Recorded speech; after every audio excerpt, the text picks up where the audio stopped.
November 2nd, day one in the trial of Daniel Holtzclaw. Controversy surrounds the jury from the start. This was an all-white jury. Were you ever worried about an acquittal? On that basis, no. Not on that basis alone. I know that was reported a lot, I think, during the trial. We had no idea that in the beginning there was a huge concern that it was an all-white jury. The bigger concern is when we saw that 8 of them were men. We didn't know how to take that.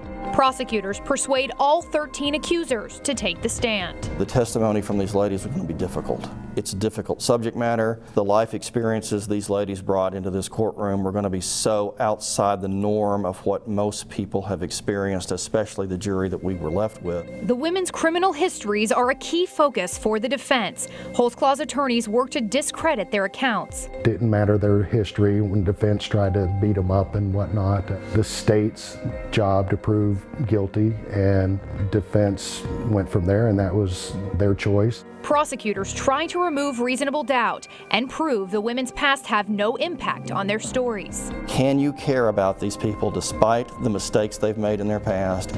And we wanted them to care about them. 2 key pieces of evidence proved to be a turning point in the case. Prosecutors showed the jury these automations of Daniel Holtzclaw's GPS. Detectives show them how the victim stories match the pings point for point. Seeing the AVL, the GPS tracking, noticing the pattern was getting worse.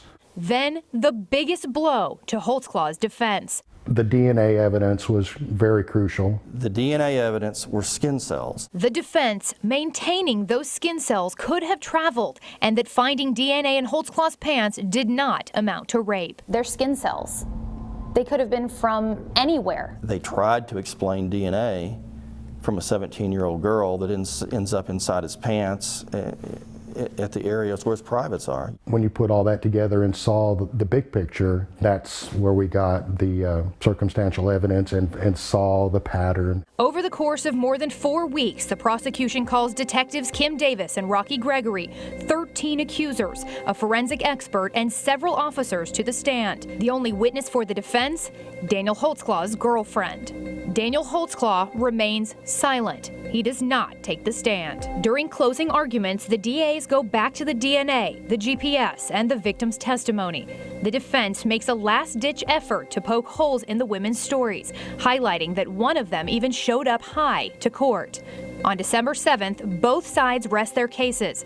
Daniel Holtzclaw's future now in the hands of the jury. As the jury deliberates, all eyes are on Oklahoma City. The community tensely awaits the verdict and braces for the reaction. The jury in the Daniel Holtzclaw case is sequestered. We are the longest deliberation. And I think that the length of time that they were out speaks to how carefully they went through each piece of evidence. I didn't take race, color, ethnicity into consideration at all. They were women, he was a man.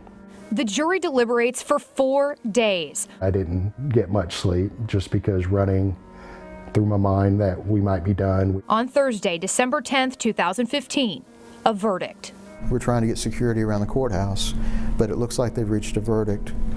You might want to move this way. Daniel Holtzclaw sits nervously at the defense table. The courtroom and hallways filled to capacity. What was the feeling like to wait? It's a sobering moment. And you want justice to be done, and justice, in my mind, it was very clear what that would be. The judge allows cameras to roll. Count 11, rape in the first degree. Defendant is guilty of the crime of rape in the first degree. On his 29th birthday, Daniel Holtzclaw convicted on 18 of 36 charges, including rape. Crime of forcible oral sodomy. A wave of emotion from the man who sat stone-faced for much of his trial. You were sitting in front of Daniel Holtzclaw in this very room when he broke into tears, started sobbing. I think that Daniel Holtzclaw was very sorry of the consequences to his actions. But a different feeling from Holtzclaw's supporters. There was real pain that he was feeling. The jury recommends Holtzclaw spend 263 years in prison. Before he went to the judge, worded to us, I didn't do it, you got it wrong.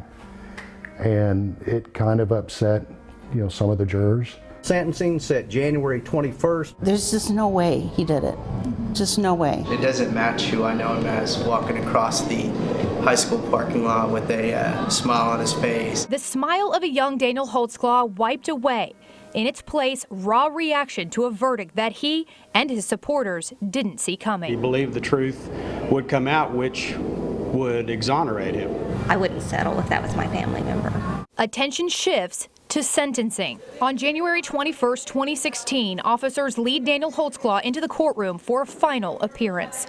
No TV cameras are allowed inside. Judge Timothy Henderson agreeing with the jury, sentencing Daniel Holtzclaw to 263 consecutive years in prison. Holtzclaw is ushered out of court, cuffed, clad in an orange jumpsuit. A cop turned convict.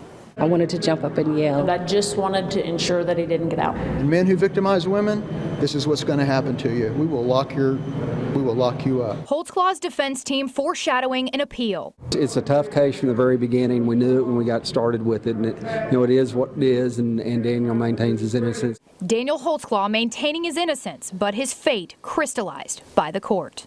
In the wake of the Daniel Holtzclaw trial, lingering questions. Still ahead, were there red flags in his past?